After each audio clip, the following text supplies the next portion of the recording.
Habitação, o secretário.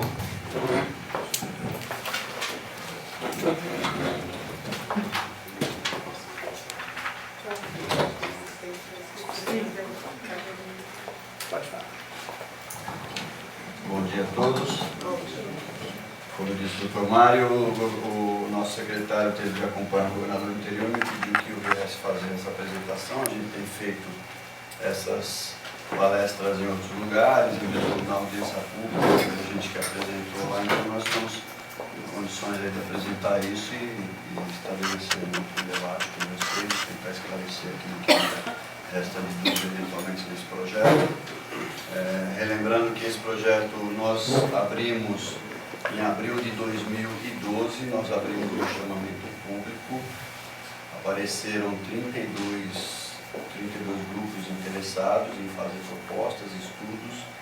Desses 32, 5 efetivaram os seus estudos, sendo um instituto, o Instituto Urben, que apresentou estudos e projetos para 6 áreas, a gente vai ver rapidamente depois como é que isso foi distribuído, e outras 4 empresas apresentaram projetos pontuais. Durante todo o ano de 2012, ou seja, de abril até dezembro de 2012, os trabalhos internos do governo, das várias áreas do governo, porque esse projeto de parceria público-privada integra um projeto maior do governo do Estado, um pacote de parcerias que envolve transporte, saúde, remédio, enfim, tem uma série de outros projetos de PPP no Estado, e a habitação entrou com esse projeto. Nós aprovamos lá preliminarmente operações para fazer até 50 mil unidades, escolhemos iniciar pelo centro de São Paulo, e em dezembro nós finalizamos as análises dos estudos que chegaram. Dos estudos foram apresentados projetos para 28 mil unidades, enquanto que a gente tinha pedido 10 mil. Daí acabou que nós recebemos, assim que virou a administração municipal, que assumiu o prefeito Haddad, ele aderiu ao processo e com isso a gente pôde ampliar o número de unidades, que era de 10 mil, para chegar até 20 mil. Então o município também deve participar desse projeto. E desses estudos, nós passamos então a estudar todo o modelo jurídico de operação. A PPP, como vocês sabem, é uma novidade em regra no Brasil. Na habitação, então, só tem uma experiência em Brasília, que acabou até o processo de PPP de Brasília, acabou sendo transformado em uma concessão normal, e ela não tinha esse conteúdo de distribuição de subsídios, enfim, não era uma PPP de habitação de interesse social, era uma PPP para produção de unidades em cima de terras que já eram da Terra Cap de Brasília. Então tem uma característica diferente dessa nossa. Portanto, a gente tem repetido que essa é a primeira PPP de habitação de interesse social do país e a gente não tem outro paralelo. Então, eu vou rapidamente fazer uma apresentação e voltar para dar os conceitos desse negócio, aí a gente volta para as conversas, os debates. Nisso, quando fizemos o chamamento, nós dividimos a cidade em 6 setores. Por que esses 6 setores? Porque nós partimos de 2 estudos prévios que havia dentro da CDHU. Eu tinha lá em 2007, eu tive uma passagem pela CDHU, na diretoria de planejamento, e depois em 2011 voltei. Lá em 2007 a gente vinha fazendo um trabalho para as áreas de cortiço. Havia um programa de cortiços financiado pelo BID, tinha uma projeção para fazer 2 mil unidades, chegou-se a fazer 1.700, e dentro daquele trabalho tinha um estudo que, para efeito da PPP, nós atualizamos. Nós avaliamos que o estudo feito para os cortiços tinha uma escala não muito representativa, a gente não conseguia, dentro daquilo que foi feito, não se conseguia uma avaliação de resultado, não se conseguiu um resultado adequado e nem uma avaliação de resultado para que fosse validada ou não a continuidade daquele projeto naquele formato. Então nós passamos a buscar alternativas de aumentar essa escala. Nós também víamos que havia várias tentativas na cidade, frustradas, há pelo menos 40 anos que se tenta mexer na cidade de uma maneira mais consistente, numa escala maior. Nós partimos então para um projeto mais ambicioso, né? Começando lá na proposta de 10 mil unidades e pelo modelo do PPP. E porque também nós tínhamos um outro estudo, esse estudo para o Cortiço era um estudo mais territorial, e havia um estudo da Secretaria de Planejamento do Estado mostrando que seria, mesmo pagando mais caro para fazer habitação aqui no centro, seria mais barato do que fazer nas periferias, em função de toda a infraestrutura que deveria ser depois levada. E não estou nem falando de infraestrutura viária, estou falando de escola, creche, posto de saúde, posto de polícia e outros serviços públicos. Ao implantar os conjuntos habitacionais, normalmente esses equipamentos não eram feitos ao mesmo tempo, dentro do mesmo cronograma de execução, e o Estado ou o município depois teria de ir para esses conjuntos e implantar esses equipamentos, e com uma defasagem temporal razoável que trazia prejuízos também para a população. Enfim, a gente tinha uma perda de melhoria da condição social, porque as famílias ficavam pelo menos 3, 4 anos buscando se adaptar aos conjuntos novos, e muitas vezes elas eram trazidas ou levadas de regiões diferentes. Então nós buscamos pensar um pouco diferente isso para a área central, concentrando os investimentos e trazendo também para o mesmo cronograma de execução esses equipamentos. Então nós pensamos mais ou menos dessa maneira esse projeto. Ao mesmo tempo, nós definimos e esses estudos territoriais mostravam as necessidades de cada setor, tinha peculiaridades, né? Alguns lugares tinham questões de transposição de ferrovias, outros lugares era a questão de uma passarela para atravessar, por exemplo, na Radial Leste, tem alguns lugares que não se consegue atravessar simplesmente, alguém a pé tem que dar uma volta muito grande. Então a gente começou a colocar como diretriz também nesses projetos de quem viesse a fazer, se a gente tiver êxito nessa licitação, também fazer algumas passarelas, melhorar as calçadas, enfim, mexer um pouco na condição de mobilidade desses territórios. Nós buscamos também, esse estudo já mostrava, esse estudo de 2007 já mostrava que o eixo das ferrovias, eles estão, na maioria, abandonados ou subutilizados, há vários galpões, enfim. A gente percebia que a cidade está de costas para a ferrovia. E também aí, nas discussões internas, a gente teve a pretensão de tentar fazer com que a cidade se volte para as ferrovias, fique de frente para a ferrovia, como ocorre com os rios. Em São Paulo a gente tem o Rio Tietê, que tem a marginal, que praticamente não, a marginal, a estrada, enfim, o viário é quem toma conta da beira do rio, e a gente não tem a cidade na beira do rio. A gente tentou ver se era viável fazer isso com a ferrovia. Parece que porque há vários vazios, e a gente talvez consiga, com esse projeto, fazer com que essas áreas ferroviárias, que vêm merecendo também por parte dos governos investimentos de melhoria nos trens e tal, talvez a gente consiga êxito no projeto de fazer com que a cidade passe a ficar de frente para a ferrovia e não de costas para ela, e aproveitando melhor os espaços, que tem alguns espaços muito bons para serem utilizados. Então, a ferrovia e as grandes artérias a gente usou como elemento de implantação do projeto. Nós buscamos também, e aí é uma novidade até para as formas de atuação que sempre a Companhia de Habitação do Estado, mesmo a Coab municipal teve, que era, a gente faz conjunto habitacional e vende coloca famílias sempre da mesma renda, famílias que ganham entre 1 e 3 salários mínimos, então o público é sempre esse, né?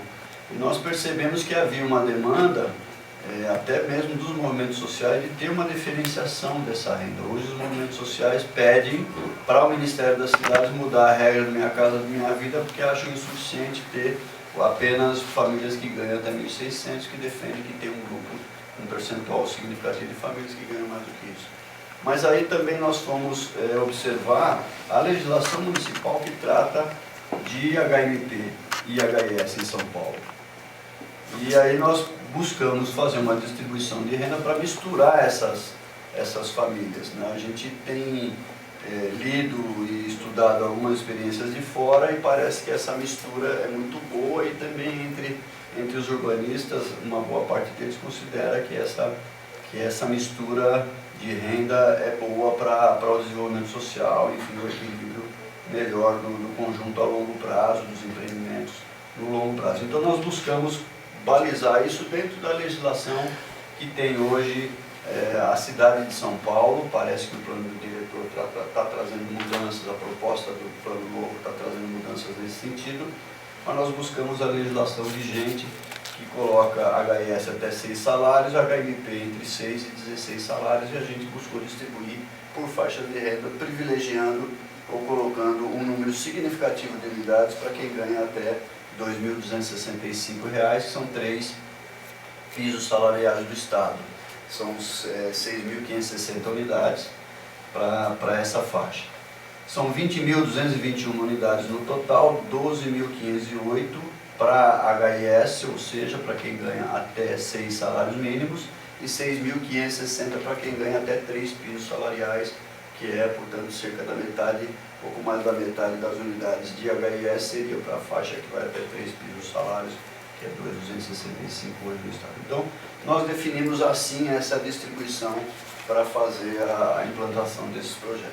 E é importante dizer que nós buscamos prioritariamente, mais de 90% dos setores que a gente escolheu, nós escolhemos áreas de ZEIs, as ZEIs que estão definidas no plano diretor desde 2002, né? A gente veio descobrir depois que tem ZEIs que foram definidas como ZEIs, mas tem escolas em cima há 70 anos e mesmo assim ela foi escolhida como ZEI. Então essas coisas a gente tem procurado excluir no processo. Mas nós nos balizamos nas ZEIs da cidade de São Paulo, nesses 6 setores, e em cima deles buscamos preferencialmente os imóveis vazios, depois aqueles subutilizados, aquele que tem uma utilização ou degradações que pudessem receber as implantações sem que tivesse a necessidade de se fazer reassentamentos de famílias, novos reassentamentos, porque todo mundo conhece os prédios que estão ocupados em São Paulo, tem uma dificuldade bastante grande de fazer o atendimento dessas famílias. Fora da PPP, o Estado de São Paulo e o Governo de São Paulo, o município de São Paulo, vem trabalhando e deve em breve ser anunciada uma parceria bastante grande para atender esses tipos de ocupações, movimentos sociais, através do programa Minha Casa Minha Vida. Deve ser anunciado, tem aí uma proposta que está encaminhada. Nós já temos uma série de projetos sendo feitos em São Paulo com entidades, através do Minha Casa Minha Vida. Agora a gente vai fazer com o município de entre 20 e 30 mil unidades novas para atender não só o centro, mas também outras áreas da cidade, fora do projeto de PPP. Nós adotamos também como estratégia, além dessa questão de misturar, que a gente chama de inclusão social, garantir que essas ZEIs pudessem ter efetivamente imóveis de HIS, porque a gente sabe, e a revista Veja trouxe alguma notícia sobre isso, de que há ZEIs ocupadas com moradias que não são destinadas para aquilo que a legislação determina. Nós procuramos garantir que isso aconteça. E dentro desse processo, outra questão estratégica para nós é a prestação de serviços. Não é a simples implantação de um conjunto habitacional ou de vários conjuntos habitacionais. Junto com esse processo vem um trabalho que será obrigação, será responsabilidade da empresa que ganhar essa licitação, fazer trabalho social de pré-ocupação. 9 meses antes da data prevista para entrega ou conclusão das obras, ela tem de iniciar um trabalho de pré-ocupação e já receber as famílias que vão ser cadastradas. Eu já vou dizer como vai ser esse cadastro. Depois de entregue, ele tem que ficar por mais 10 anos dentro do conjunto, fazendo um trabalho social. Junto com esse trabalho social, nós colocamos como responsabilidade também que essa concessionária ajude o condomínio a custear despesas com manutenção de elevadores, resíduos sólidos, resíduos gordurosos e instalações hidrossanitárias, para que haja um critério de sustentabilidade que a gente garanta que esses conjuntos não se deteriorem, como a gente tem visto em alguns da periferia. Então, é um projeto que envolve essa prestação de serviço e como obrigação da concessionária que, se não cumprir os requisitos que vão estar no edital e no contrato, ela será penalizada. Enfim, é uma diferença também em relação ao que a gente encontra hoje nos conjuntos habitacionais. Por que essa questão do condomínio? O condomínio em si, ele vai ser regido pela lei civil. Uma vez instalado o condomínio, ele tem sua autonomia, sua lei civil. Mas isso não desonerará a concessionária de contribuir com o trabalho social e essas questões de elevador. Porque o que é diferente num conjunto habitacional, pelo menos o que a gente tem visto até hoje? Essa realidade está mudando também pelo custo dos terrenos. Os conjuntos habitacionais de periferia não tem elevador, é térreo mais 5 e, enfim, tem lá um custo menos caro, um custo mais reduzido de administração e gestão, e na hora que a gente vem para a área central, a gente se obriga a verticalizar e implantar elevador. Então, essa diferença de custo que traria, sobretudo para essa população de menor poder aquisitivo, nós faríamos com que a concessionária bancasse a diferença justamente por um tempo, por pelo menos 10 anos, que ela banque essa diferença de custo de manutenção, de tratamento de resíduos, isso tudo acoplado com o trabalho social, que é obrigatório que seja feito por 10 anos nos empreendimentos. Então, com isso, com essa prestação de serviço, a gente acredita que os empreendimentos ganharão sustentabilidade. O que a concessionária vai fazer? No caso da PPP, é preciso dizer o seguinte: o Estado de São Paulo ele tem um orçamento de 2 bilhões e 200 milhões por ano para investimento em todo o Estado, em todas as ações que ele tem. Rigorosamente, se a gente fosse olhar só para o orçamento, não se faria nenhum outro projeto, trabalharia-se com o que se tem, com os projetos que estão em andamento. Então, a PPP a gente está implantando em adição àquilo que é feito hoje. Por quê? Porque é possível, e é assim a regra da PPP, que o privado faça todo investimento antes, ou seja, então não tem orçamento do Estado na fase de implantação desses projetos, né? O Estado só começa a pagar essas obras, esses empreendimentos, ou a remuneração da empresa privada, a partir do momento que começa a receber as unidades prontas. Enfim, ela tem de primeiro fazer a entrega desses produtos, ou se tiver equipamento público, precisa entregar esses produtos, quer dizer, a empresa não recebe nada antes. Logo, a gente está fazendo a PPP extra orçamento ordinário, digamos assim, do Estado. Porque esse orçamento ele é dirigido para todas as regiões do Estado, para os programas de urbanização que já tem, os repasses que a gente já tem normalmente com prefeitura, as contrapartidas de projetos dentro do PAC, enfim, tem uma série de projetos que, se a gente fosse tentar fazer qualquer outro projeto adicional, não seria possível. Então a PPP também vem permitir que a gente aumente a escala de oferta sem que isso onere no curto prazo ou no prazo imediato o orçamento do Estado. Nós idealizamos uma PPP para 20 anos, ou seja, tem 2 anos para começar a entrega. Ao final do segundo ano, a gente coloca um cronograma que pelo menos 5% das unidades têm de ser entregues, tem de estar entregues. Desculpem, esqueci. E ao final do 6º ano, todas as unidades devem estar entregues. Então, o Estado só começará a pagar proporcionalmente a partir do final do segundo ano, quando começa efetivamente a receber as unidades. E o receber a unidade não é a unidade pronta ou a obra pronta, é a efetiva colocação das famílias, mudança das famílias para dentro das unidades. Caracterizou a mudança, aí é que a concessionária começa a proporcionalmente receber os valores. Portanto, é importante a gente ressaltar que a questão do projeto de PPP, ele vem em favor de aumentar a oferta do daquela capacidade que o Estado já tem hoje, mesmo somando esforço com o governo federal e com os municípios. O prazo dessa PPP é de 20 anos, o investimento total estimado é de 4 bilhões e 600, ao longo de todo o projeto de implantação, que são de 6 anos. O Estado, nas contas, está disposto a bancar até 1 bilhão e 600 a fundo perdido para essa contraprestação. É um dinheiro muito importante. Importante dizer que custa caro esse projeto, sobretudo porque não tem linhas de crédito para compra de terrenos. As empresas que vão entrar nesse processo encontram linhas. Tem linhas para construção de projetos, mas para terrenos, comprar o terreno na frente para empreender é muito caro o dinheiro, né? Então o custo do projeto ele ganha um encarecimento por conta dessa questão de não ter linhas tradicionais. Linhas de transporte tem, por exemplo, no metrô, que entram nos projetos do PAC federal, tem linhas especiais e até o Banco Central flexibilizou formas do BNDES e outros agentes financiarem para o terreno. Então se compra o terreno na frente ou se compra provisionamento de terra se faz na frente. No caso de habitação, não tem, apesar de todos os programas que a gente tem, Minha Casa Minha Vida, nenhum deles tem o dinheiro do terreno na frente.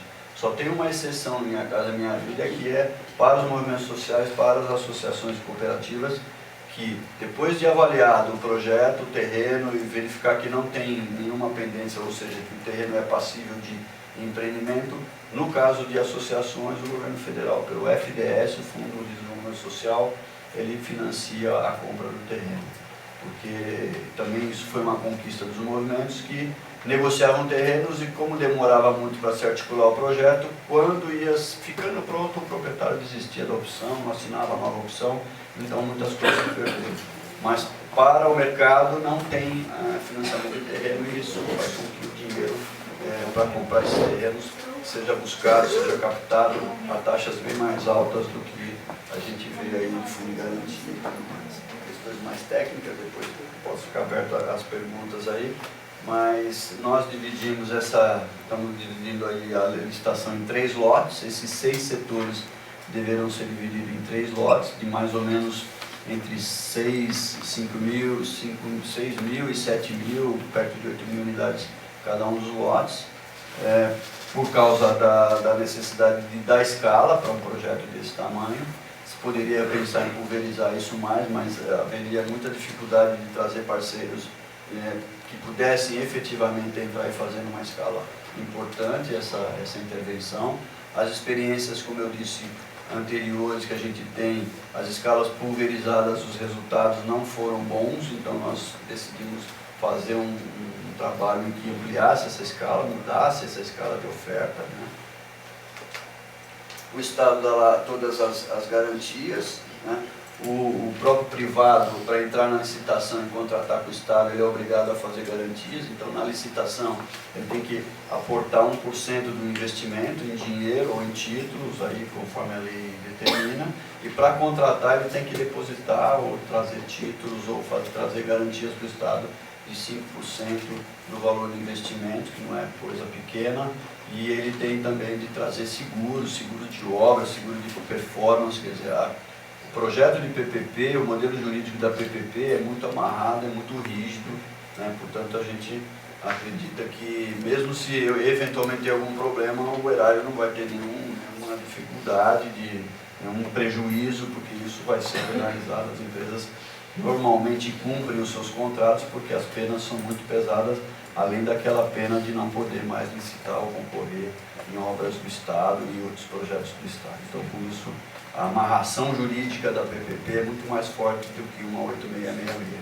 Por que não fazer a licitação por 8666? Porque na 8666 não se consegue empacotar tanta coisa assim, serviço, obra, projeto. Porque lá na 8666 eu tenho que fazer uma coisa, depois a outra, eu tenho que fazer uma série de licitações. Isso tem perda não é econômico para o Estado, a gente tem o princípio da economicidade aí, a gente perde tempo. Então a questão da PPP, ela permite também dar uma empacotada, digamos assim, em vários serviços dentro do mesmo contrato, o que a 8666 já não é possível. Tanto a 8666 para grandes projetos está meio defasada, né? Que já temos o regime diferenciado de contratações, a gente tem percebido aí a quem gosta, a quem não gosta, a quem acha correto, mas o fato é que a legislação está aí e a gente buscou seguir a legislação que permite a gente fazer esse tipo de projeto. Garantia do privado, eu já disse, a gente pode passar rapidamente aí. Das tipologias, que a gente colocou isso como diretrizes de projeto, não são absolutamente mandatórias. A gente está colocando, até tem uma falha ali, que HMP, HIS é até 50 metros pela legislação, não é 52, são 52 metros. Aí a legislação que rege, o HMP não pode ter mais de 70 metros de área útil, né? Tem diretrizes de projeto que até 20% pode fazer de um dormitório, que sobretudo no centro hoje a gente percebe as demandas para unidades de um dormitório. Nós recentemente vimos aí uma pesquisa aqui do Secov, alguém fez uma pesquisa, o quanto encareceu o imóvel de um dormitório aqui em São Paulo, né? Cresceu bastante a demanda e, portanto, tem essa diretriz, já estava aí, e é possível fazer um percentual de unidades de um dormitório. Os conceitos de família também mudaram a partir de 2002, com o novo Código Civil. Hoje, uma pessoa, do ponto de vista jurídico, é uma família, constitui uma família. Tem muito indivíduo só, né, morando, então é muito pertinente que a gente tenha um percentual de unidades de um dormitório, sobretudo aqui no centro de São Paulo. Eu vou deixar essa apresentação depois aí, quem quiser, acho que pode disponibilizar. Aqui é o nosso cronograma. Hoje nós estamos na fase final da publicação do edital. É previsto que até o final do mês a gente consiga publicar esse edital. Tem muito ajuste, muito texto jurídico para acertar, as condições estão acertadas. Nós tivemos sobre esse edital uma ação civil pública promovida pelo promotor Maurício Lopes, né? E foi pedida a tutela antecipada, não foi concedida. Essa ação agora segue o julgamento de mérito. A gente está, a nossa Procuradoria Jurídica do Estado está defendendo essa ação. Basicamente, ele alegou a não participação popular, mas isso também o próprio juiz, que não considerou a liminar, considerou que esse aspecto não tinha, sobretudo, sobre as alegações dele, não teria fundamento. Enfim, a gente está bastante tranquilo. Eu sou o juiz judiciário que está dizendo, não sou mais eu.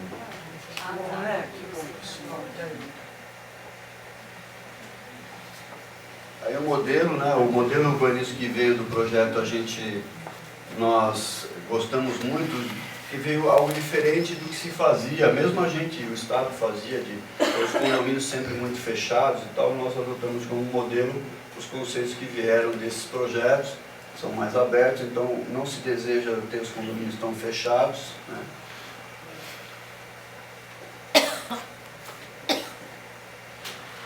Conceito de proximidade, nenhum desses projetos estão pensados para ficar uma distância maior do que 1 quilômetro das estações de metrô, estações de ferrovia, de CPTM, né, de grandes artérias. Então a gente buscou, nos estudos que vieram, busca colocar esses imóveis, esses empreendimentos muito próximos das estações.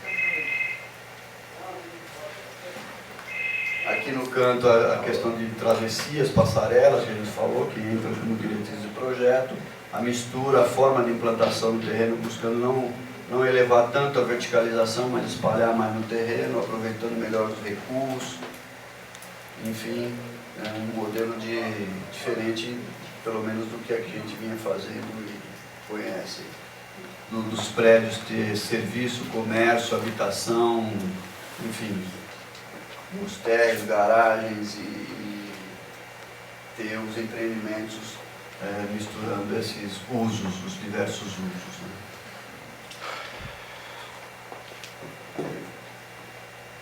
Alguns locais que a gente verificou que são subutilizados, vazios, que a gente pretende ocupar. Aí o modelo de implantação são só exemplos, né? Na medida em que os projetos forem primeiro tem que haver a licitação, tem que haver um concorrente que, por exemplo, que no metrô deu vazia, a concorrência pode não trazer nenhum interessado. Então, ganhando alguém, isso é apresentado como exemplo, evidentemente, na hora de discutir os projetos, tem que trabalhar isso um pouco melhor. Coisas desse tipo que a gente quer organizar. Não vai chegar a hora o moderador. Eu primeiro quero agradecer a sua presença e o detalhe da sua explanação, que foi extremamente útil para nós, inclusive para mim, que fiquei conhecendo uma porção de nuances desse projeto que eu desconhecia. E ele, no seu sentido geral, ele vem de encontro a algumas das preocupações do Vivo Centro, que é a aproximação do morador do seu lugar de trabalho. Isso é a coisa fundamental, porque resolve o problema de moradia e o problema de transporte.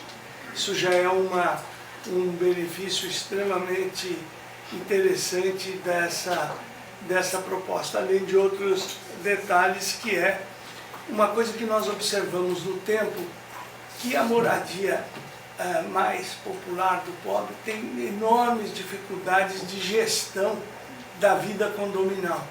E essa gestão da vida condominal, que se atrapalhou muito nos Singapuras e em outras experiências, fica resolvida aí com a obrigação de um acompanhamento de gestão por 10 anos. Eu acho isso bastante interessante. Eu queria fazer duas perguntas iniciais. Uma é o seguinte: como o projeto tem, digamos, a duração de 6 anos até a sua implantação. Implantação, que eu digo, é entregar a casa para o morador. E tem no seu cômputo 20 anos. Eu queria saber se toda a ação com relação ao problema da moradia se resume nisso, ou se no tempo haverá projetos paralelos a esse, entende? Ou que se isso vai ser um único projeto para eu digo, a gestão do tempo, não a gestão do governador, mas eu digo a gestão de um tempo de 20 anos, será que só vai haver esse projeto na coisa? Segundo, uma questão bem prática. Tudo isso dando certo, quer dizer, havendo concorrência, tudo isso, em quanto tempo o cidadão pode se inscrever para obter uma moradia? Quer dizer, qual é o time da expectativa de um cidadão para ele reorganizar a sua vida, enfim. Quem está saindo? Como? Quem está saindo? O que vai ser da gente? Essa palestra está sendo feita com a finalidade de pessoas que vão querer adquirir imóvel. Nós estamos aqui por outro motivo. O nosso motivo é por que nós estamos sendo desapropriados. Só isso. Não, isso Qual foi o critério que foi usado para desapropriação? Não, a pergunta que Na rua Caetano Pinto tem uma igreja que tem mais de 100 anos, que é a senhor vai Nossa ter- Senhora o de senhor vai Casalute, ter- está na Não, o desapropriação. senhor vai, Eu acho um absurdo o senhor isso vai aí. ter a ocasião de fazer a sua pergunta.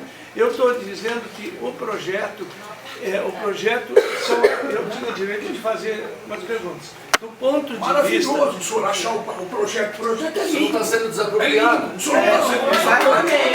Você está sendo... Essa palestra que o senhor vai desculpar.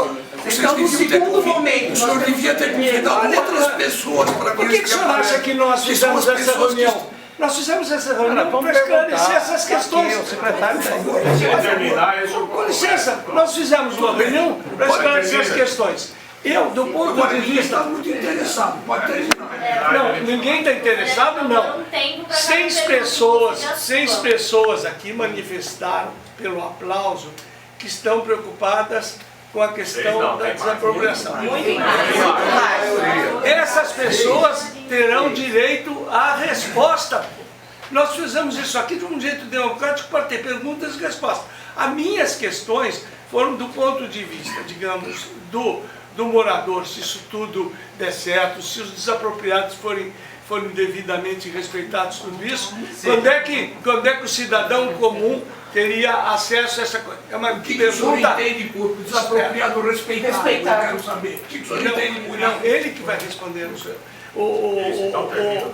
Então, eu quero agora fazer democraticamente a inscrição de perguntas. Como essa questão reunir, digamos, 6 ou 7, ou 8, ou 10, ou 20 pessoas, eu gostaria que alguém fizesse, não, digamos, uma afronta ao projeto, mas uma pergunta, um questionamento ao projeto, com uma pergunta inicial. E depois eu abro para que cada um faça a sua pergunta democraticamente, um por vez. Então, eu quero saber quem quer fazer a primeira pergunta. Deixa eu fazer a primeira pergunta. O senhor faz a primeira pergunta. Tá, tudo bem? Meu nome é Marquinho, eu vim aqui representando o Movimento de Moradia Região e Centro, designado pelo Nelson, né, que está na luta faz tempo pela moradia. Bom, a gente sabe que esse programa PPP, ele vem para desapropriar mais de 900 locais, né? E a gente sabe que na sua esmagadora maioria não é ocioso, e aqui mostrou alguns lugares ociosos, mas a esmagadora maioria tem gente morando. Isso aqui é a maior prova de tudo isso. A gente sabe que desses 3 P's, faltou o último P, que é o da participação. Então as pessoas que estão aqui hoje demonstram claramente que faltou a participação dessas pessoas. Tá. Esses locais, existem Barra Funda, Bom Retiro, Bela Vista, então, quer dizer, são pessoas que ali moram, são gerações, 20, 30, 40 anos, 60 anos, a pequenos comerciantes, que na verdade receberam uma carta de escritórios de advocacia, que estão aí trabalhando pela lógica capitalista de especulação imobiliária, receberam através de suas portas uma cartinha dizendo que vocês estão apropriados. Quer dizer, cadê a participação dessas pessoas que vão ser desapropriadas? Foi esse o respeito, né? Isso é o respeito que eles merecem? Pessoas que estão doentes hoje por causa dessa situação. Como que a gente pode fazer? Aí vem a minha pergunta nesse sentido. Como que esse programa de desapropriação, de implementação de casa popular, tira as pessoas que já moram e joga na rua para colocar outras pessoas? Faz lógica, é isso mesmo. Eu quero entender o seu assistente social. Porque para mim é isso. A pergunta já está... Não terminei minha pergunta. Quem decide a minha pergunta sou eu, não você. Mas então faça a pergunta. Eu estou fazendo, você está me interrompendo. Então tudo bem, obrigado, viu, pela gentileza. Então a pergunta vai nesse sentido, a gente quer saber o seguinte, como que um programa de implementação popular tira as pessoas que lá moram há tantos anos, joga elas nas ruas, para colocar quem sabe lá quem, em troca de especulação imobiliária, porque ninguém sabe que essa licitação, quem está aí em cima disso tudo é o Odebrecht. Então para mim esse programa na verdade, então, Instituto Lula, URC, então para mim isso na verdade é um programa que vem atender só a especulação imobiliária da lógica capitalista. Está feita a minha pergunta. Vamos falar, como a questão é bastante quente, apesar do inverno, nós vamos pedir que o senhor responda. Vamos começar por essa questão das desapropriações. Primeiro é o seguinte, quando nós definimos a área de intervenção, nós definimos um perímetro para permitir que, em sendo impossível ou inviável ocupar um imóvel, ou um imóvel que mesmo sendo disponível não tenha condições de se projetar em cima, até por questões ambientais, tivesse a possibilidade de buscar. O projeto não pensa em reassentar e realojar ninguém. O fato de ter o decreto de desapropriação, o decreto é uma declaração, não significa que ninguém é louco de fazer a desapropriação de uma igreja. Imagina. Pô, e da minha casa? Faz E da minha casa? Está dentro do programa, meu filho. E da minha casa? A igreja não, e a minha casa sim? Eu ouvi com toda a paciência os senhores legitimamente se manifestarem. Eu gostaria de concluir, não estou pedindo que vocês concordem, eu estou tentando explicar, eu queria fazer isso com calma, né? Ninguém vai desapropriar aquilo que não for vazio, subutilizado. Tem imóvel subutilizado sim, muito, não é pouco. Ninguém vai desapropriar uma casa que tem uma família alojada, instalada, morando, sobretudo que tem nós vamos respeitar o projeto, traz nas suas diretrizes, respeito às tradições de cada um. Sobre verificou os endereços que estão ali? O que eu estou dizendo é o seguinte, nós temos uma declaração mais ampla. A declaração em si não obriga que o Estado, nem fará com que o Estado faça essas desapropriações. Nós já recebemos vários pedidos de exclusão, estamos examinando, nós estamos fazendo as constatações disso. Tem pedidos muito legítimos, como os dos senhores, como há pedidos para exclusão ilegítimos. Então nós vamos fazer isso com toda a cautela, o governo tem orientado isso, a gente tem sido muito tem sido pedido muito critério para nós nisso. Não é a intenção desse projeto reassentar ninguém, tirar ninguém que já esteja instalado. A intenção é ocupar esses imóveis. Como eu disse, tem escolas em cima de ZEIS há 70 anos, e a ZEIS foi colocada agora em 2002. Então também não é só o Estado que não viu. Quando delimitaram os perímetros de ZEIS, também não olharam. Então eu quero tranquilizá-los que ninguém vai fazer desapropriação de moradores. A ideia é ocupar os imóveis que estão vazios, subutilizados. Muitos estacionamentos vazios a gente pretende utilizar sim. Jamais utilizar, desapropriar uma casa que tem uma família morando. Isso não está no plano. Isso está no plano, sim, está no projeto. Eu estou tentando explicar que para a gente fazer a intervenção e dar flexibilidade justamente para que essa situação não ocorra, porque se eu definir, este imóvel e amanhã ele é inviável, eu teria um processo muito mais longo e eu tenho que fazer isso dentro do processo da licitação, deixar tudo muito claro e quais são as alternativas e qual é o espaço territorial que a empresa que ganhar, se ganhar, a licitação ainda nem começou, a gente nem sabe se vai ter gente que vai entrar na licitação. Então eu preciso ter um espaço territorial mais amplo para lá buscar as alternativas justamente para que esse tipo de situação não ocorra.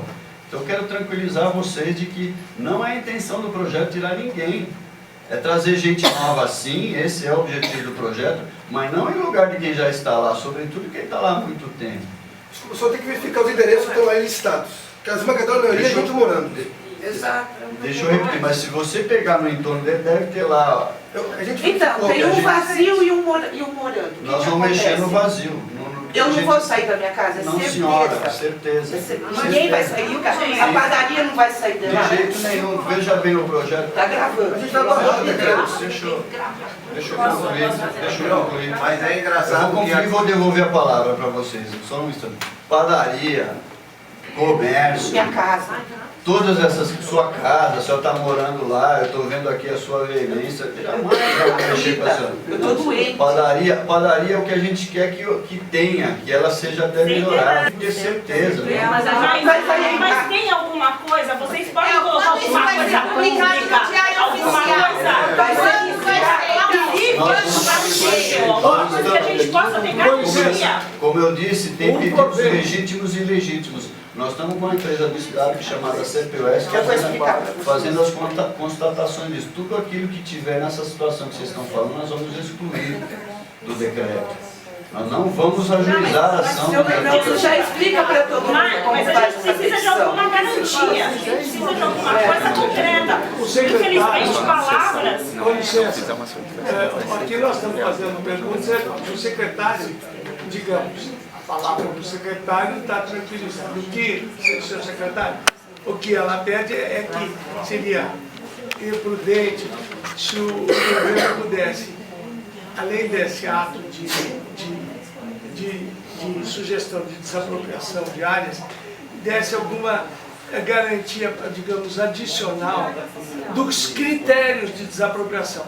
O senhor está nos dando critérios bastante, digamos, corretos e acho que satisfaz. Agora, se existe a possibilidade, não de legislação, mas de uma portaria, uma interpretação. Nós estamos com a companhia entrando em campo, fazendo essas verificações. Não são só vocês que estão falando, nós recebemos muitas manifestações escritas e nós estamos verificando. Porque, como eu disse, tem coisas que nós não vamos mexer, não em moradores, mas tem prédios vazios, áreas vazias que estão pedindo para excluir. Isso nós vamos verificar. Né? E nós nos baseamos nessas leis e vocês podem ficar tranquilos. Esse projeto não é para tirar ninguém. O acesso A senhora, com licença, a senhora podia fazer o favor de levantar, fazer a pergunta, que seria uma pergunta além do que ele já respondeu. O acesso ao Diário Oficial do Estado, ele é muito complicado. Como todo mundo aqui poderia ter esse acesso, como nós vamos ser informados, porque tudo isso que o senhor está falando, ninguém foi informado. Está todo mundo com os ânimos exaltados, porque foi dado assim, vamos tirar o morador. Por quê? Mas se o pessoal soubesse ler, ou fosse comunicado via Diário Oficial, isso não seria assim, todo mundo exaltado. Porque o senhor precisa de lei. E qual que é a lei? Diário oficial. Então, agora, E como é a lei do diário da oficial? mesma forma como o decreto declarou, o decreto pode suprimir ou pode até incluir outras que a gente verificar que estão valendo. A questão dos advogados que estão jogando panfleto, vocês sabem que isso fere a ética profissional. Então, essas denúncias podem ser feitas e nós já estamos conversando com a OAB. Isso Sim, mas de uma certa maneira a gente soube através dele. Eles nos ajudaram. Se não fosse ele, sairia tudo desmascarado. Quem mais? Então, com a pergunta você. Esse trabalho, essa comunicação pelos advogados ou pelos escritórios, eu não sei, nós já estamos comunicando ao OAB, porque isso é proibido, fere a ética profissional dos advogados dos Mas se eles não escritórios. fizessem isso, ninguém ia saber de nada. saber, seu Reinaldo. Eles Mas vão faz. usar a gente Mas isso ele, O governo não vem fazer é que isso com a gente. a gente tem recebido denúncia de que eles fazem isso em tom de ameaça e de Não. Mas a denúncia maior não é essa, Silvia. Então, eu vou fazer duas perguntas para o senhor. Né? A primeira pergunta o que o pessoal está pedindo é uma declaração oficial do governo de que está havendo essa avaliação para que os imóveis utilizados, ocupados de famílias e comércios, igrejas, etc., não sejam desapropriados. Então, cadê essa declaração oficial de que está havendo essa avaliação? Essa é uma primeira afirmação como cidadã que eu estou colocando aqui. Outra coisa, aí eu quero saber qual é o procedimento, porque a gente sabe que por essa parceria pública-privada, é a empresa que tem o poder de desapropriação de escolha de quais imóveis vão ser desapropriados. Então, qual é o procedimento que o governo vai fazer juridicamente para cancelar, para revogar esse decreto que está sendo feito pelas empresas? Então, qual é o procedimento jurídico oficial que o governo vai fazer? A segunda pergunta o senhor falou, a gente faz um critério muito, não sei o quê, de imóvel subutilizado. Então, eu quero saber qual é o critério de imóvel subutilizado ou imóvel utilizado, por favor. O imóvel utilizado é esse que vocês estão morando. Tem imóvel subutilizado que tem algum serviço muito pequeno, são imóveis degradados, são estacionamentos que, do ponto de vista urbanístico, é subutilizado para nós. O estacionamento ele é subutilizado, é um critério que nós adotamos, né? Ele tem as suas utilidades, mas do ponto de vista está em ZEIS, dentro de ZEIS, que tem uma legislação específica para a ocupação daquele território. Tá, mas e aí as ZEIS, elas vêm de 2002, né? Você tem uma casa que uma pessoa mora ali e paga pela casa há muitos anos, né? Onde tem Não é gente considerado, morando, nós certo? não vamos mexer, nós vamos mexer nos imóveis. Tem muito imóvel subutilizado, vazio, Pessoas que estão degradado, pagando, tem prédio. pessoas que estão pagando, financiando pela Caixa. Nós não vamos casas mexer há com isso, anos. nós vamos excluir tudo isso, vocês podem Tá, estar mas vem tranquilos. antes das ZEIS, né? Como? Vem antes das ZEIS. Então, as ZEIS também, as ZEIS, quando delimitaram as ZEIS, tem ZEIS em cima de imóveis de conventos, como saiu no jornal aí. Então, as ZEIS em cima do convento existe há não sei quantos anos. As ZEIS é só de 2002. Então, também quando se desenhou o perímetro das ZEIS, houve enganos. O que mais? Que critério mais? Dos imóveis subutilizados, um estacionamento, como eu disse, é um imóvel subutilizado. Está em ZEIS, é um estacionamento, nós queremos usar sim. Não vou negar, não. Comércio. O comércio não, o comércio ele tem a ver, tá funcionando o comércio? Está aberto? Tem a ver com o nosso negócio, tem a ver com a sustentabilidade, a gente só quer fortalecer, nós não vamos mexer com isso, te garanto. Nós vamos fazer o que for necessário, e da mesma forma, você perguntou como é que a gente exclui do decreto, é outro decreto, é outro ato de mesma hierarquia. A gente fez a declaração, tira a declaração. Esse imóvel não, a esse aqui se está vazio, está dentro do critério, esse vai ser e nós vamos indicar, não é a concessionária que ela escolhe, eu falei, eu vou querer desapropriar. Tem alguns imóveis que estão lá estudados, esses, por exemplo, onde a gente desenhou, tem coisas vazias, né? Alguns até sobre desenhos em cima de coisas que, pela rua, pelos levantamentos que foram feitos, não vai ser possível fazer, essa implantação nós já estamos excluindo, vamos excluir, e a gente não quer fazer um por um, a gente está fazendo esse levantamento e vai excluir isso aí.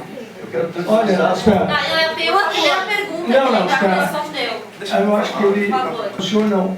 O senhor já já quis fazer diversas perguntas, me desculpe, eu não consegui deixá-lo falar, porque eu queria que o senhor fizesse a pergunta. Não, eu ainda não respondi a minha Mas primeira depois pergunta. espera, um de cada A vez. primeira pergunta foi, diante desse pedido da população de que tenha um documento oficial do governo falando que essas imóveis estão sendo avaliados, qual que é o procedimento? Assim que a gente quando terminar esse esse documento vai ser levantamento de publicado? constatação que essa empresa está fazendo para nós vamos fazer uma modificação do decreto e excluir todos esses imóveis dessa situação.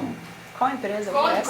CPOS, Companhia Paulista de Obras. Quando que esse documento que a população está pedindo Eles oficial estão em vai campo ser agora. Quando estiver pronto, ele falou, quando estiver pronto... Não, eu quero ela saber vai- o dia. Porque o edital está saindo. Que eles estão fazendo a avaliação, qual... O edital está Não, saindo. até Qual é sair o a prazo da publicação. entrega dessa avaliação para a empresa rever Eles- todos esses Eles imóveis que estão ela fazendo isso selecionou? durante o mês de agosto e até meados de setembro, a gente tem isso, porque a exclusão disso no edital e no contrato, quem tem o poder de fazer a inclusão ou a exclusão de imóvel é o Estado, não é a empresa. Então nós vamos poder fazer isso a qualquer momento. Mesmo depois algo que tenha escapado, falou isso aqui escapou da vistoria, a gente vai poder excluir.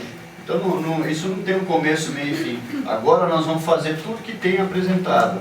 E esses estudos, são quase 900 imóveis, estão fazendo a verificação de campo. A hora que esse trabalho de campo vier, nós vamos fazer a modificação do decreto. Pode ficar tranquila que nós não vamos ofender nenhuma das coisas que a gente falou que vai fazer Você aqui. pode, Não, se com você licença. está bem preocupado, Eu acho que a senhora porque já... as pessoas não a vão senhora- deixar isso olha, acontecer. a senhora já Eu ocupou... certeza, o A senhora decreto, já ocupou um tempo de o pergunta. decreto é apenas uma declaração de intenção. Mas respeitar os outros também. Mas ela fala pela gente. Eu queria que o senhor ali, que foi O o senhor primeiro que se respondeu o que eu levantou. queria perguntar. Pois não. Obrigado. Por favor. A senhora... Minha pergunta é o seguinte, minha família aluga um imóvel há mais de 40 anos. São 4 gerações que nós trabalhamos nesse comércio. É a 4ª geração, isso não é fácil. As pessoas que têm comércio sabem o que é isso. Além de manter 4 gerações trabalhando, gerando empregos, né, os funcionários que me conhecem desde criança, além disso a gente mantém a história viva, a história da imigração italiana no Brasil. Então eu queria saber que esse imóvel, ele está dentro de uma área protegida pela resolução de tombamento do Compresc, de 2202. Eu queria saber que mesmo com isso, consta no decreto nosso imóvel. Você tem uma atividade lá, está normal, Sim, não vamos mexer com isso. São 2 padarias da mesma família. Não vamos mexer com isso. Mas as Ao duas contrário, a funcionam. gente vai buscar fortalecer esse serviço, que isso aí que está sustentabilidade da Espero que mulher. sim, e medicar a família inteira, porque está todo mundo doente. Pode Minha mãe ficar com 70 tranquila, estou te anos, afirmando, tá se ajudando, você quiser dizer São duas 14 dias. Respondido agora, senhor. Não, peraí, deixa ele terminar a nossa aqui, são calma, as meu. 2 padarias da família. Está garantida? Garantido, nós não vamos mexer com isso. Porque... E o que nós temos que esperar, então, Adolfo? A Só gente tem que concluir esse procurar. trabalho e a gente fazer a exclusão disso. Se quiser, pode, quem tiver aqui pode me deixar o endereço de quem está aqui, a gente vai já, eu já até coloco isso na fila lá de análise. Porque é uma família Fiquem tranquilas, nós não vamos entrar nisso. Ao contrário, esse tipo de negócio que vocês têm é o que a gente quer que a cidade tenha. E uma coisa, a gente nosso bairro é tradicional, o bairro do Bexiga, o bairro inteiro é tombado. A gente, são 4 padarias italianas. Minha família tem 2 padarias, a gente mantém a tradição, mantém a história dos imigrantes italianos. Perdi meu irmão lá Perdi dentro, o meu na sala. irmão dentro da Minha mãe, padaria quando numa veio de sala. Jaú, morou Então é numa questão de pensão, honra. que era um A gente cortiço, deixar pai tá de pensando honrar. na domingos. pensão, graças a Então, Deus. não pense que a gente não tem Ótimo. apreço pela cultura, pela história. Ótimo. Né? Fazemos parte de uma área envoltória de Obrigado. tombamento. impacto ambiental que essas novas habitações vai acontecer nesses lugares, porque a gente já tem... Não permita, existe uma legislação, por menos que a gente goste, ou A gente por sabe mais muito que a bem gente que goste, vocês tombam e destombam os imóveis a todo momento na cidade. vocês tomam e destombam, isso não é feito sem lei, isso é feito em lei. Mas uma lei injusta, seu Rinaldo. Secretário? Secretário? As manifestações. Vai ter que barrar esse decreto. Secretário, eu pergunto... Deixa eu dizer uma coisa para vocês, né? O que a gente procura ser sempre muito, eu particularmente procuro ser muito transparente. Eu vejo o que está acontecendo na cidade. O que a gente está tentando fazer não é 20 mil moradias novas que vai mudar a cidade. A gente não tem essa pretensão. mas pretende-se que isso seja um início. Mas veja bem, eu moro aqui pertinho, eu morei muito tempo, eu sou nascido em Guaianazes, minha família ainda é de lá. Eu fui morar em São Caetano e sempre tive muita dificuldade de chegar no centro da cidade, eu com o transporte. Eu acabei tendo a oportunidade de vir morar aqui no centro, moro aqui hoje perto no chamado Baixo Augusta. Eu não vi nenhuma moradia popular sendo... Tem área de ZEI sendo ocupada com imóveis, que é para uma população que nem eu, né, mesmo com a minha renda, eu vivo no salário do Estado, tem imóveis que eu não conseguiria comprar ali. O que a gente percebe é que eu não tenho nada contra o mercado, mas se a gente deixar só a lógica do mercado prevalecer, a população mais pobre vai ser expulsa da cidade. Essas áreas de ZEI vão ser tomadas por outro tipo de ocupação, que não aquelas que a lei está determinando. Se a lei é justa e injusta, eu acho que compete a gente discutir, como vocês estão fazendo aqui, mais do que legitimamente, né? É muito legítimo, a gente tem essa consideração e sabe disso, e não é um favor, na verdade a gente sabe que deveríamos ter talvez discutido bem mais isso, né? Mas a gente discutiu no âmbito dos movimentos sociais, né? A questão é que pegou mais é que a gente declarou um território maior do que aquele que a gente exatamente quer mexer. Então, nós temos a consciência de que, se a gente não fizer uma intervenção em favor da população de menor poder aquisitivo, ela será expulsa. E custa caro para nós, para todos nós, ter que colocar essa população mais longe e depois levar serviço para lá, o serviço que tem hoje aqui, em melhores condições. Então, a ideia é fortalecer. Então, vai derrubar o decreto, vai derrubar o projeto. Como eu disse, a gente tem outras coisas para fazer. Tem um orçamento do Estado que está lá, 2,5 milhões para fazer. Se esse projeto não andar, por alguma razão, né, é uma pena, porque a cidade perde. E a gente perde a oportunidade. Mas vamos fazer direito, né, secretário? Vamos usar o dinheiro direito.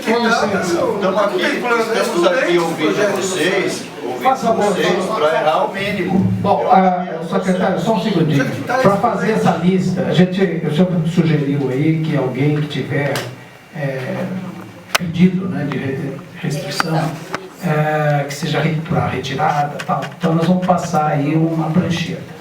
Agora, que dados devem constar disso aí? Só o contribuinte, o número do contribuinte. Mas secretário, o endereço, brincadeira.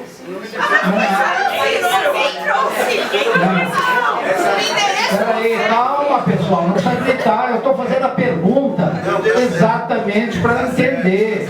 Vocês não estão com caneta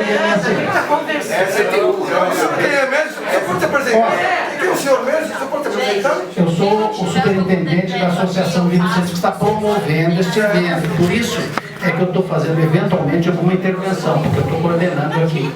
Então, é só que eu estou tentando ajudar o secretário.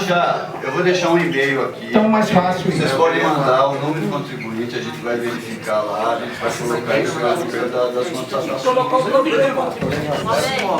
estou com a lista aqui, tá, no decreto, tem o endereço e tem o número do contribuinte. Ah, legal!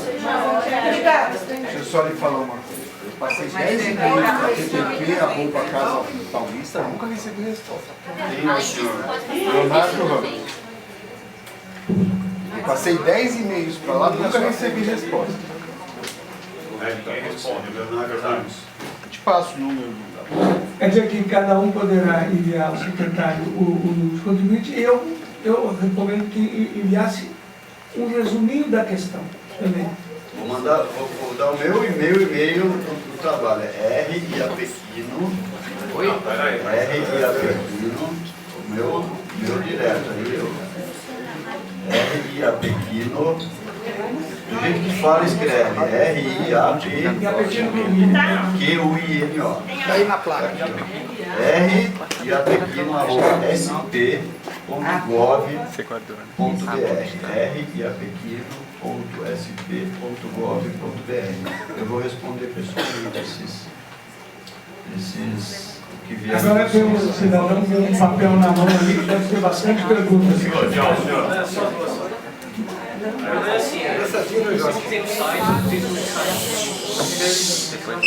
Eu vou reiniciar a gravação aqui para saber onde está. Aqui a lista completa dos endereços que estão para ser apropriados. E aí você falou que tem as restrições, né? Não, assim, caso que não tem morador e caso que tem morador. Só que aqui tem um parágrafo que eu vou ter ler em voz alta aqui para ficar bem esclarecido. Ficam excluídos da presente declaração de utilidade pública os imóveis que pertencem às pessoas jurídicas de direito público e que estejam abrangidos. É que quando for público não precisa de fazer a desapropriação. Não, então, Mas aí dentro dessa que o senhor falou que vai analisar, já não poderia ter aí no próprio decreto que quem mora e está lá estaria excluído também? Seria só esses ex-abandonados? Ou... Nós vamos fazer simplesmente a hora que tiver essa lista completa para você excluir desse decreto. Então não precisaria nem colocar. Permanecem aqueles que efetivamente serão objeto de análise. O que não significa que ao fim e ao cabo a gente vá fazer a desapropriação. Não significa. O fato de estar declarado tem questões jurídicas, por exemplo, melhorias, por questões de indenização e tudo mais, que o decreto é feito mais por conta disso. Sim, deixa eu perguntar outra coisa. Quanto a esse e-mail a gente mandar para o senhor reavaliar, no meu caso, inclusive, que meu pai mora, ele mora numa vila de condomínio, então são 20 casas. Manda só o seu. Não. Eu consigo identificar qual é o... Porque a gente tem a quadra fiscal. Então, porque ali o quarteirão inteiro está sendo tomado. E na verdade existem proprietários de empresa lá, empresas, totalmente o quarteirão, ele é utilizado, não é abandonado nem nada. E o quarteirão inteiro está sendo feito. Eu recebi do senhor a constatação, a gente vê pela quadra. No caso, podemos mandar então um e-mail só, como no meu caso também, é uma vila de moradores.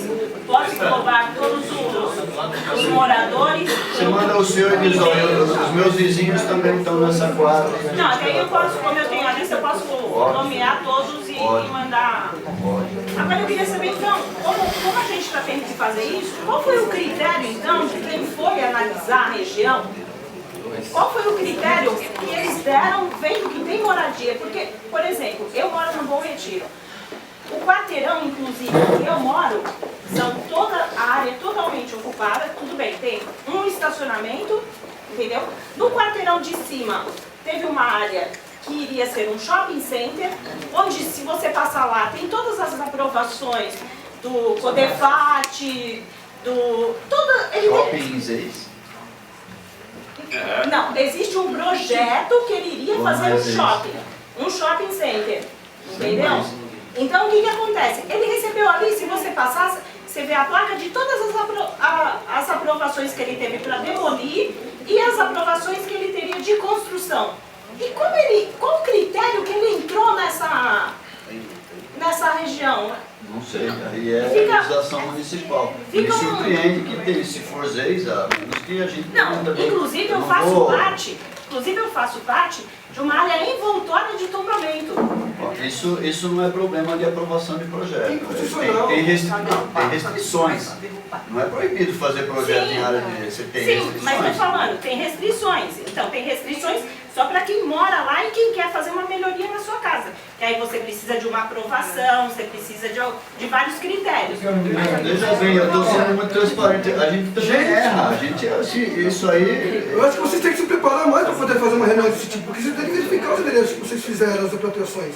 São 936 lugares, gente. Não pode. É isso que eu queria saber. Qual foi o critério? Sei que é uma empresa pública, depois a gente vê na gravação. Eu gostaria de entender isso. Qual foi o critério? É isso que eu tentei explicar, que a gente delimitou um território maior, a gente identificou alguns imóveis que são passíveis de intervenção e a gente identificou um território maior para justamente permitir que haja flexibilidade. E nessa definição do território maior é que a gente acabou declarando os imóveis que vocês estão falando. Então a gente agora vai excluir. E essa questão que ele falou que nós declaramos um apartamento do 6º andar só... É erro, está no endereço. Olha, com licença, tem duas pessoas que querem falar meia hora, se o senhor nos permitir. Você e a senhora. Eu agora fiquei mais tranquilizada de ouvir a possibilidade da lei de considerar todos os erros que estão acontecendo. E a minha pergunta é a seguinte, eu tenho um estacionamento, só que ele não é subutilizado. Ele tem movimento diário, eu recuso clientes por falta de estacionamento. Ele está numa área de ZEIS? E não está em área de ZEIS. Então a gente vai ver, mas se ele estiver em área de ZEIS... Ele não está, eu fui na Secretaria da Habitação. Se ele estiver em área de ZEIS, nós pretendemos utilizá-lo. E aí vai ser paga... E os carros? Se ele vier... Veja bem, a gente tem que ter critério, eu estou sendo aqui muito afirmativo no que eu estou dizendo. Do mesmo modo que eu estou dizendo que eu não vou mexer na casa da senhora, eu estou dizendo que eu posso mexer no seu estacionamento, se ele estiver dentro de ZEIS. Não é ZEIS. Se ele não estiver... É assim, E se ele estiver, vamos dizer, supondo que ele esteja em ZEIS, nós queremos mexer nessa área e vamos pagar o preço justo pela indenização. Digamos que fosse ZEIS, não é, é o que estava me tranquilizando. Mas digamos que fosse, como ficaria a região, sendo que vai uma quantidade de carros diária para lá e está fechando alguns, eles não têm onde parar. Como seria solucionado essa situação, que é um problema real? Você vê hoje o plano diretor, ontem foi anunciada a mudança, né? A questão de estacionamento, por exemplo, não está sendo colocado como mínimo, é uma questão obrigatória. Quer dizer, quem tem automóvel, cada vez mais em áreas centrais, vai ter mais problemas. Não é uma questão da política de habitação. A política de habitação, nós temos um papel de desenvolver a política de habitação e o Estado e o município, sendo a política pública, é tentar privilegiar, trabalhar para privilegiar a população de menor poder aquisitivo, né? Nesse processo tem perdas e danos. No caso de vocês, havendo essa situação, haverá, sendo ZEIS, não sendo ZEIS, também está equivocado. Isso aí a gente vai examinar. Sendo ZEIS, é foco da nossa atuação, sim. Eu lamento dizer, mas é isso que a gente A gente mora no bairro do Bexiga, num terreno, há mais de 20 anos. Nesse terreno moram 10 famílias. E lá também está que vai desapropriar. O que acontece com a gente que mora lá? Como que é isso? É uma vila? Não, é um terreno, tipo uma pensão. É um cortiço? É um cortiço. A gente mora lá há mais de 20 anos. A gente começou pagando aluguel, o dono de lá faleceu e aí ninguém pagou mais o aluguel. Também a gente não quer mexer com as áreas de cortiço. Essa provavelmente será excluída também, porque nós, o governo, acho que não esse ano, mas deve retomar o projeto de cortiço. E aí sim entra em outra regra, tem a lei Moura, tem outras coisas que a gente não está lidando com isso. Porque lá tem 10 famílias, lá tem muita criança também, a gente está todo mundo desesperado sem saber o que vai fazer. Não vamos mexer com isso não, a gente vai... Aí o advogado passou, entregou. Tem muito imóvel vazio, muito imóvel que dá para a gente utilizar sem mexer com as famílias. Peraí um pouquinho, desculpa, estou aqui há um tempão já. Tenho 3 perguntas bem pontuais. Primeiro, eu sou jornalista e eu já tentei por 2 vias, tanto pelo Instituto Urben quanto pela Secretaria de Habitação do Estado, conseguir ter acesso ao estudo integral feito pelo Instituto Urben para a PPP. Os 2 órgãos negaram acesso a esse documento que é público, alegando que a divulgação desses detalhes poderia gerar especulação imobiliária.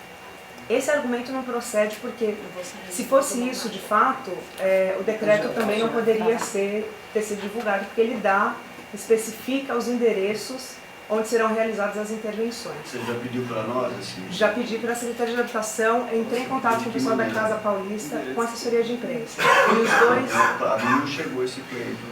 Então, havendo o pedido, tem que ter uma formalidade para fazer esse pedido. Já fiz o pedido e me negaram. Eu como técnico da área, tenho de submeter a área jurídica, eu não vejo nenhum problema em fornecer isso, mas tem que seguir lá o ritual lá de... Já segui, já liguei, e os 2, inclusive o Milton Braga, que está dentro do projeto, disse que foi orientação da Casa Paulista de não divulgar esse estudo.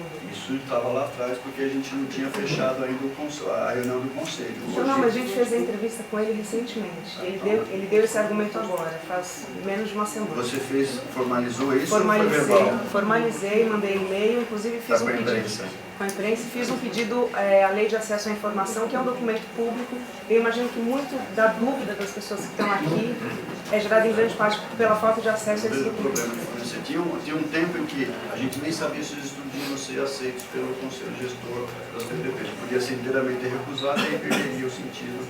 Hoje não, hoje a gente já tem um problema. Tanto é que essas imagens que eu mostro como exemplos são do estudo. O modelo urbanístico adotado, aí não tem mistério não. A segunda pergunta pontual é, pela resposta que a assessoria deu a entender que são os empresários, né, o setor privado, que vai fazer as desapropriações e vai explorar o local com fins de lucro. É isso? É isso mesmo. É isso mesmo. Então se assemelha ao projeto Nova Luz. Não. Nesse Não, sentido. não. Mas é um plus. Pode não ter o nome de concessão urbanística, mas é... Vamos entender assim, hoje, uma área que é sua, você pode fazer o que quiser, entregar para quem quiser. Nós estamos fazendo intervenções, a parte do que a gente discutiu aqui, que nós vamos sanear tudo isso, né? É uma propriedade privada, qualquer um pode fazer intervenção lá.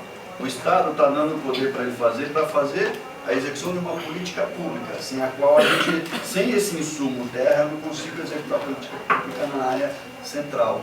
Então não é ilegítimo nem ilegal fazer essa exploração comercial. O dinheiro público que a gente coloca, ele não é suficiente para tudo. Então nós precisamos fazer projetos que tenham um equilíbrio econômico-financeiro também. Não é só do ponto de vista social. Social a gente está vendo com a política pública. Mas para o projeto parar em pé e ter interesse da iniciativa privada e a gente poder gastar menos dinheiro com isso, ou gastar o dinheiro que é necessário para isso, eu preciso fazer equilíbrio. Qual que é a diferença, então, com o projeto Nova Luz? O projeto Nova Luz, eu francamente não conheço, mas ele foi colocado como concessão urbanística dentro do plano diretor do Estatuto da Cidade. A nossa legislação de regência não é o Estatuto da Cidade. É o que? É a lei de concessão, subsidiariamente com a lei 8666, né? Nós não estamos fazendo concessão urbanística, nós não estamos entregando um território inteiro, a Nova Luz, salvo engano meu, aqui eu vou só dar opinião, palpite, porque eu não conheço, francamente eu não conheço, por exemplo, lá estava se entregando um território onde ruas seriam feitas, abertas, enfim. Nós estamos pegando terrenos, matrícula, esse aqui é o imóvel. Se eu não fizesse nada disso, fosse lá fazer um empreendimento, não teria problema nenhum, né? O que a gente fez de diferente? A gente só quer que ele mexa na calçada melhor, faça uma passarela. Eu não estou indo lá fazendo rua, abrindo rua, entregando esse território inteiro, né?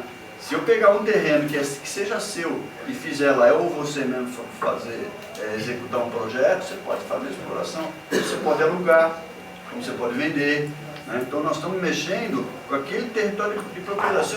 Se eu fosse desapropriar somente aquele terreno, eu faria o quê? Um empreendimento habitacional, tradicional, normal, que a gente sempre fez, como tem vários que foram feitos pela cidade. Então eu não vejo nada de ilegal nem ilegítimo na ação de exploração comercial. Nós vivemos num país que é capitalista, até onde eu sei, né? Eu também tenho minhas restrições, não pense que eu não censuro o lucro, mas eu também acho que o Estado tem de buscar algum controle, alguma melhora. E acredito eu, posso estar equivocado, que ao fazer um projeto desse, onde a gente queira colocar uma parte das unidades para uma população de menor poder aquisitivo, e tentar, através da prestação de serviços do Estado, com a fiscalização do Estado, garantir que essas pessoas permaneçam lá, porque o que a gente vê você faz um conjunto habitacional, dá um monte de subsídio, a pessoa vende e manda embora, porque a gente faz os conjuntos muito longe, talvez fazendo no centro as famílias não se sintam tão compelidas a vender os seus imóveis. A gente acredita nisso. É Mas muito existe difícil. o comércio, né? Existe e também não é legal. A lei não. Quando você tem um imóvel, você ganha a propriedade do imóvel, código lá, a Constituição garante que você pode dispor, vender, usar seu imóvel.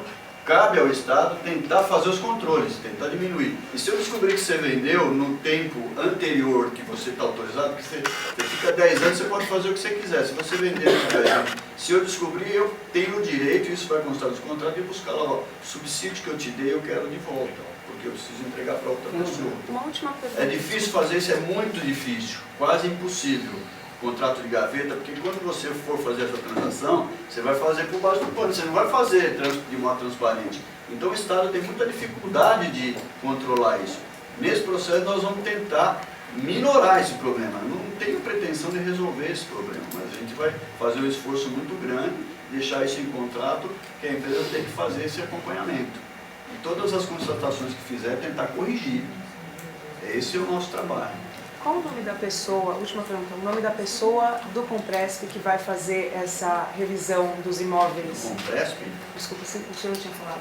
Não, da CPOS, Não tem um nome de uma pessoa, tem uma empresa, tem uma diretoria de engenharia e ele tem entregue. Mas não tem uma equipe responsável? Tem uma pessoa encabeçando? Eu contrato a empresa, não contrato as pessoas. Não, tudo bem, mas é um órgão público ou não? Uma empresa pública. É uma empresa pública. Porque quando a gente tenta entrar em contato, um passa para o outro e a gente fica eternamente tentando descobrir quem é. Então, por isso eu quero saber do senhor. Acho que o diretor da área a gente pode dizer quem é. Preciso ver lá qual é a diretoria, aí sim. Mas o técnico, quem vai para a rua... Não, a pessoa responsável por essa ação. É o diretor da área. O diretor da área, tá bom. Sem saber realmente para onde correr.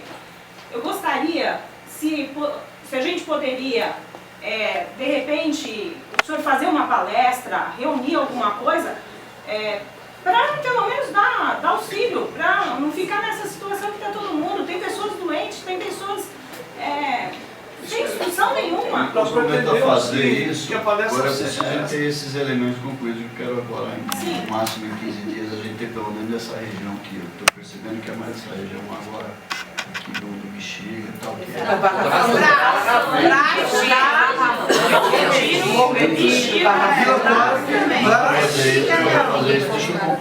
eu acho que a sua proposta é bem interessante, que a gente nos locais, já aqui no Bexiga, a gente estava conversando com os movimentos sociais de cada um desses setores e fazer um encontro de esclarecimento disso. Encontros regionais, o senhor propõe? Esses setoriais. Ah, perfeito. Encontros setoriais. Boa sugestão. Então, mais duas perguntas. Você e você, porque nós temos que encerrar. Qual vai ser o critério da avaliação não ter consulta pública de anterior você, disso? da desapropriação? Que eu uso lá para mim, é um negócio que para mim tem utilidade, é um depósito, é um galpão que eu uso lá, eu tenho material, eu trabalho. Na frente, um quarteirão para lá, uma construtora veio lá e pagou 4 mil o metro quadrado de um terreno que não tem nada. O cara não trabalha, não faz nada. Agora a avaliação da minha propriedade, como é que vai ser? Que critério que vocês vão usar? Eu não sei. É valor venal? É valor venal que vai se pagar? É valor venal? O senhor sabe bem que não é. Eu não tenho interesse em pegar o valor venal, eu tenho interesse em continuar trabalhando onde eu estou, entendeu?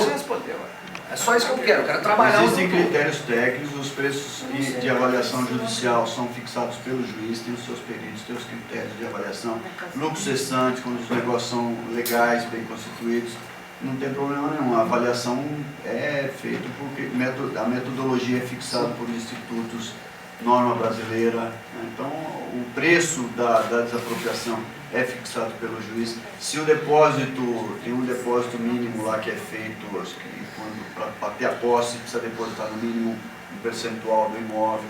São critérios bastante rigorosos e eu posso te assegurar que o Estado não tem pagado pouca coisa pelas desapropriações que faz, né? Nem sempre as discussões de valores chegam ao consenso, porque o que o senhor, com todo direito, acha que vale o seu imóvel, não é aquilo que eventualmente o perito do juiz ou o preço fixado pode ser maior, pode ser diferente. Mas não é o valor venal, não é o valor venal, o critério de avaliação. O Estado faz uma avaliação, quem vai fazer o ajuizamento da ação tem que apresentar um laudo atualizado, o juiz chama o perito dele para fazer a aferição desse valor e ele fixa o preço.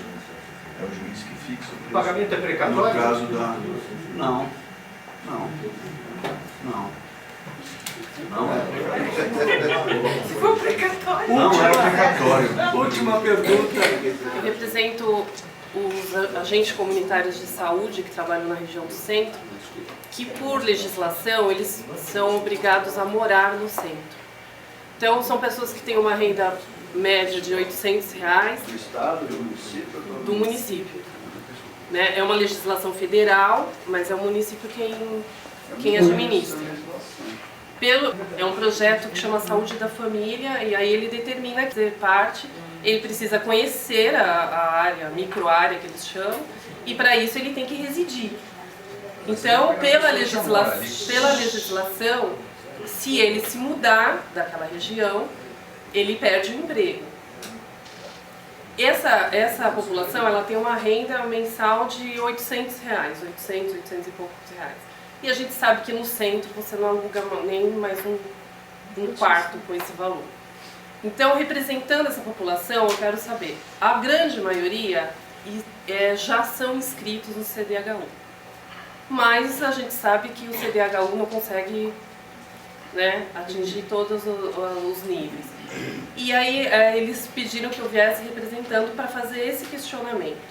Como vai ser o acesso como que a pessoa vai se inscrever se ela não é afiliada a nenhum movimento, ela simplesmente é um cidadão comum que trabalha, que paga seus impostos, que paga o seu aluguel com muito sacrifício. Como que ele vai ter acesso a esse projeto? Até não falei da questão do cadastramento. Quem vai fazer o cadastramento dessas famílias não é empresa privada, isso é o poder público. Nós vamos fazer. Você vai pedir ajuda para a CDHU. A CDHU não tem lista de inscritos, então é estranho isso que você está falando. Não, o que eu digo é assim, quando iniciou esse projeto, há 8 anos atrás, foi dada essa oportunidade deles fazerem um pedido de participação quando é feito um CDHU, que eles pudessem participar. Existem vários prédios. Essa resposta porque eu não conhecia. Nós colocamos no projeto as reservas legais que a gente tem. 7% para pessoas com deficiência, 5% para idosos, tem 4% para policiais civis, militares e agentes da administração penitenciária. Isso são as reservas legais. Tem leis estaduais que obrigam. A lei federal, por exemplo, para deficiente pede 3%.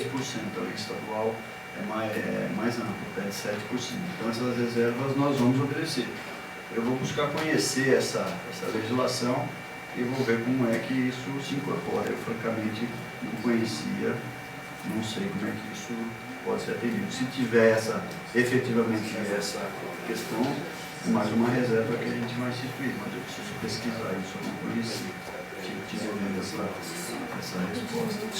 Depois você me dá seu e-mail, eu posso responder. Uma exceção última e ultimíssima pergunta. Obrigada. Eu queria só saber o seguinte, com relação, meu nome é Débora, eu sou arquiteta, e eu queria saber com relação, o senhor nos falou sobre trabalhar em área de ZEIS. Toda área de ZEIS, ela tem que ter um conselho gestor. Esse conselho gestor, ele foi formado em cada ZEIS? Ele tem que ser um processo participativo. Segundo detalhe, eu fiz uma dissertação de mestrado, onde eu analisei todos os empreendimentos de habitação de interesse social na área central de São Paulo, onde eu estudei a gestão condominial. E ficou provado que sem a participação de movimentos de moradia, da comunidade, essa gestão condominial, ela não funciona. Quando ela é administrada por empresas privadas, não tem manutenção, não tem o sentimento de pertencimento dessa população. Então eu acho que a gente precisa levar em consideração, eu acho que é um projeto importante, mas a gente tem que levar em consideração a participação da comunidade.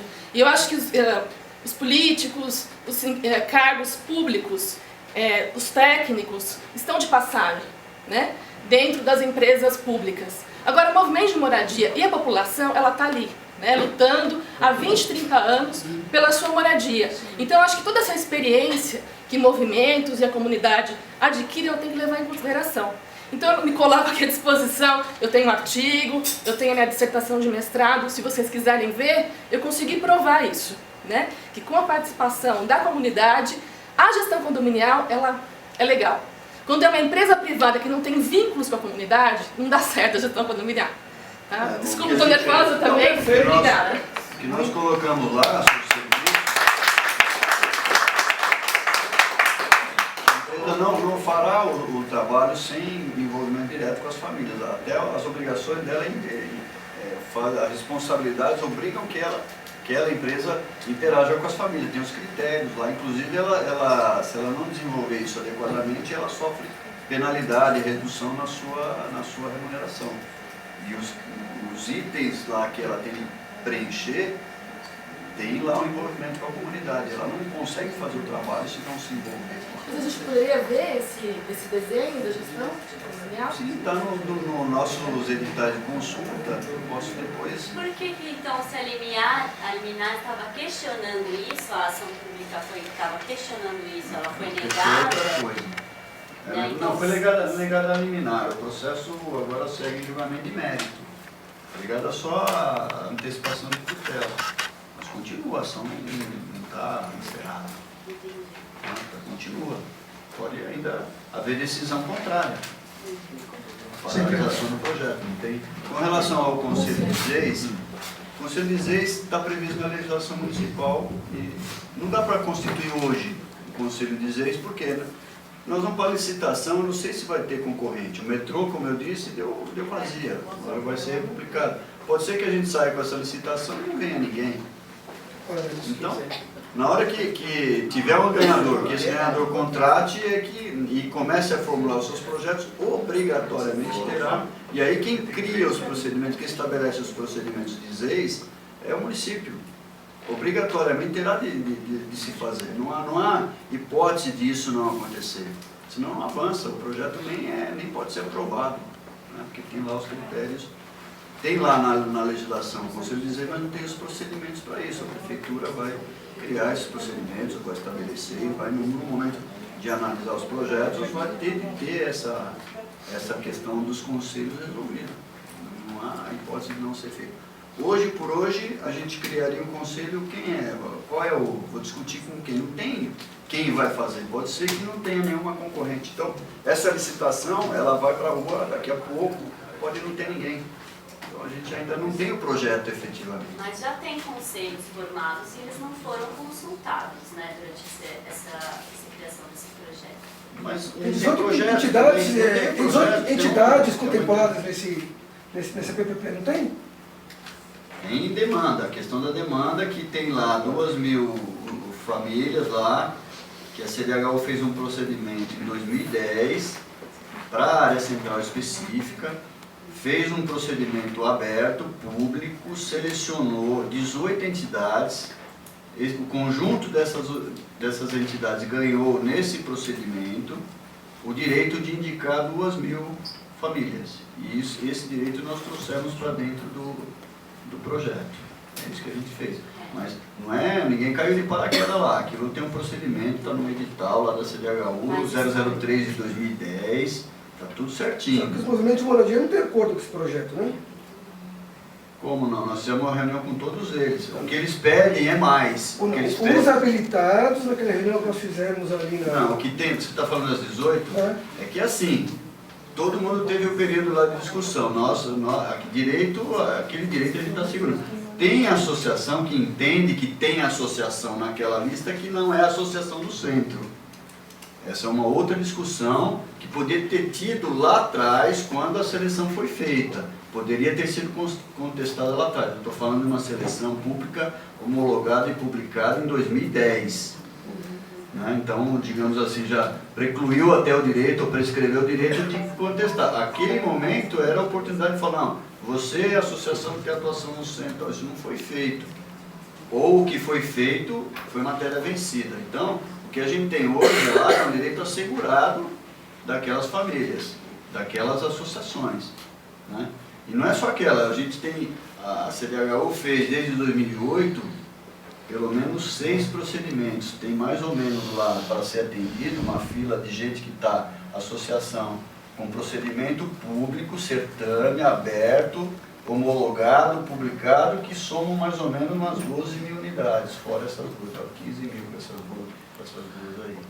Subsecretário. Só para deixar bem claro que a gente não colocou aquele grupo lá aleatoriamente, aquilo o pessoal foi selecionado dentro de um procedimento público. Né? Antes de 2007, eu ajudei a mudar esse procedimento. As associações eram excluídas por critérios, sem critério de impessoalidade, muita gente sabe disso. Então, a partir de 2007, o Ministério Público, Defensoria Pública atuaram para dizer, olha, vocês querem atender a entidade? Pode, mas tem que ter critério de impessoalidade. Então, foram feitos editais de seleção de certame dessas entidades, de 2008 para cá. Aí esse grupo que resultou na seleção e habilitação de 18 entidades está público e a ideia é da gente obedecer. Na semana passada nós nos reunimos com esse grupo e perguntamos, foram lá as 18 entidades e perguntamos um por um. Porque eles poderiam escolher, eles não estão obrigados a ficar nesse procedimento. Quem quiser pode receber outra forma de atendimento. Teve uma lá que falou, eu quero carta de crédito. Falei, então tá bom. Nós vamos dar carta de crédito, eles vão buscar financiamento. Por quê? Porque ela mesma, uma dessas entidades, não fala, mas o meu público não é exatamente do centro. Então eles estão, nós não obrigamos ninguém, a gente está trazendo, quer cumprir, mas uma delas está optando por não ficar nesse processo. Então para nós isso é muito tranquilo. Secretário, eu